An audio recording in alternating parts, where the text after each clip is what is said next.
Hi there, Christine McKinley here with the Orlando Real Estate Chicks, and today I am going to break down why this home in Maitland sold in 3 days with 4 offers.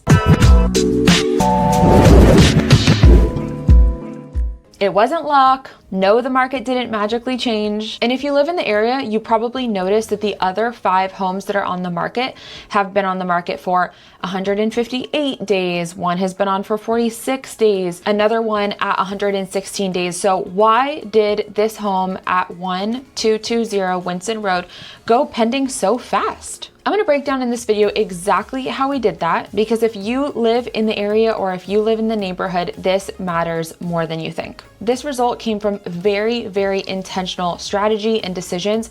And here's one thing that is really important is that the seller chose an agent, me, who had the strategy at the beginning of our listing, and he listened. He did not underestimate the importance of them, and he didn't skip anything I suggested. So here's exactly what we did and why it worked. And I don't care that I'm putting all my secrets on the internet. So here's what we did and why it worked. The very first thing, which is definitely the most important part, is that we priced the home really well. We probably priced the home a little bit under market value. However, in the neighborhood, I was noticing that homes over $500,000 were taking a little bit longer to sell, and everything needed at least one price reduction. My seller wanted to sell fast, so I suggested pricing right at $499 to really get the ball moving and get the home sold fast. But here's the part that people miss. Pricing below the comparables is not giving your home away.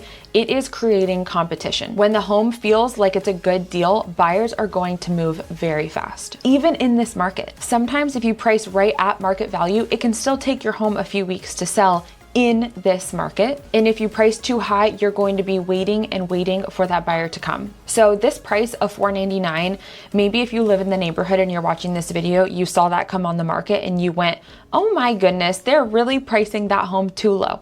Well, let me tell you, we actually sold $25,000 over asking. And that was done on purpose. The price created urgency, it created excitement, it created confidence, which is exactly what you want when you're aiming for multiple offers. Now, this does not work in every market. Right now in the Orlando and Central Florida area, neighborhoods are what I like to call hyper local markets. Some markets are hot and some markets are slow.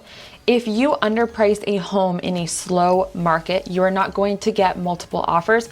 You're probably going to get offers right at that list price and not sell higher. Because I studied the market and I know the Maitland area, I knew that this price point would give us the result that we wanted. So not every home can be priced low and go in multiple offers. However, in this English Estates neighborhood, anywhere in Maitland, anywhere in Winter Park, Oviedo, Winter Springs, Castleberry, this pricing strategy is going to work really well for you. But we don't want to leave any money on the table. So if you're interested in this pricing strategy, please let me know and I will let you know what price you should list at to generate all of this excitement, all of this momentum, and the multiple offers. Because again, you don't want to list too low. It is a very fine line and only an experienced agent is going to be able to guide you in this. Don't do this at home. Reason number 2, we prepped this home for weeks before hitting the market. And that is insanely important. If you are thinking about hitting the market maybe in the spring, now is the time to contact a realtor and start going through the steps. That way it doesn't feel so overwhelming by the time you want to hit the market. We focused on high impact, low drama improvements. My first recommendation was fresh landscaping. This made such a drastic improvement in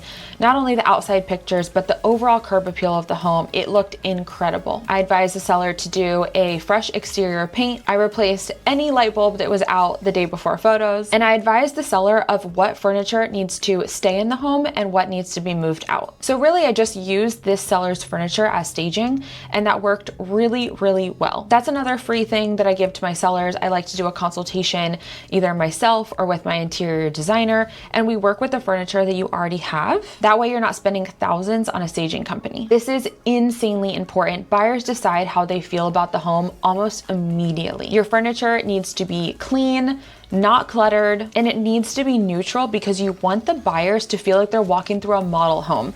If you walk through a model home in a new construction development, you don't feel like someone lives there. You feel like the home is inviting. You feel like this could be yours. You also want the home to look cared for. That's one of the biggest things whenever I'm showing buyers a property. If they feel like the home has not been maintained, they're going to think that they're going to buy a lemon, and they don't want to deal with the problems that you haven't maintained with once they close on the home. If people assume that you have deferred maintenance in your home, that will show up in the purchase price and your offers will not come in very high. So that's why it's really important to spruce up the home a little bit before we hit the market. A few $100s here and there in prep work can give you thousands and thousands of dollars on the sales price. Do not skip this. Number 3 reason is that we listed on a Thursday. Now, hold on, you're probably like, Christine, what does that have to do with anything? It is all a part of my strategy. This was 100% intentional. The combination of listing on a Thursday and listing a little bit below market value created a frenzy. So whenever we list on the Thursday, we had a few showings on Friday. I think we had 5 or 6 showings on Friday. And then I threw a massive open house Saturday or Sunday. Guess what happened? The people that showed up to see the house on Friday, they came back with their family, without their realtor, with their significant other, their kids, over the weekend at the open house. And guess what?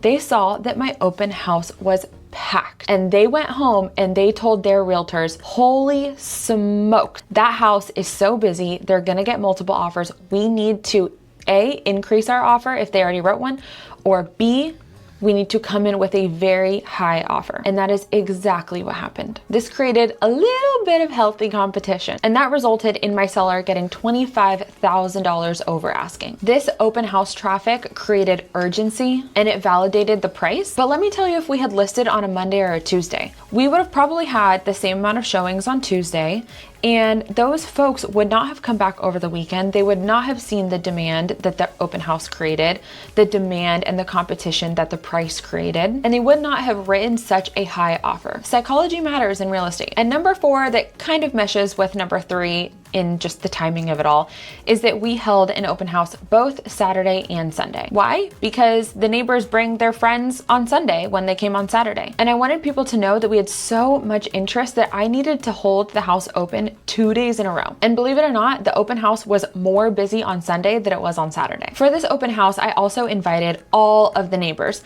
Not only does that make my open house look busier, but a lot of buyers, they're these neighbors' friends, and these neighbors go, hey Bob, I have a house that's listed down the street from me and I want you to live in my neighborhood. Come join me just for the open house. It can't hurt. And for those folks who are actually truly interested in buying the property, it looked like there was more competition than there was. All of these reasons really work in conjunction with each other. That's why I call listing a home a strategy, because if I were to have done one of these things independent from the other, the entire effect would not have taken place. If I would have listed the house low but not had an open house 2 days later, I don't know if we would have gotten the same result. If I would have listed the house high and did an open house 2 days later, I probably would not have had a very busy open house. If I had listed the house, let's say on a Monday or a Tuesday, it wouldn't have created the urgency that listing the house on Thursday created. So this truly is a full circle, symbiotic approach to selling real estate. This home did not sell in 3 days because of luck. It sold because the strategy matched the market. It was the right price, the right timing, the right prep, and the right exposure. And when all 4 of these things line up, this is the result. If you live in a neighborhood nearby, or you want this strategy for your home and you're thinking about selling in the next year or 2, let's talk. This is exactly the type of strategy that you're looking for. Every home is different and the plan should be too. I'm always happy to walk through what would make the most sense for your home, even if you're just in the curious phase. Bye.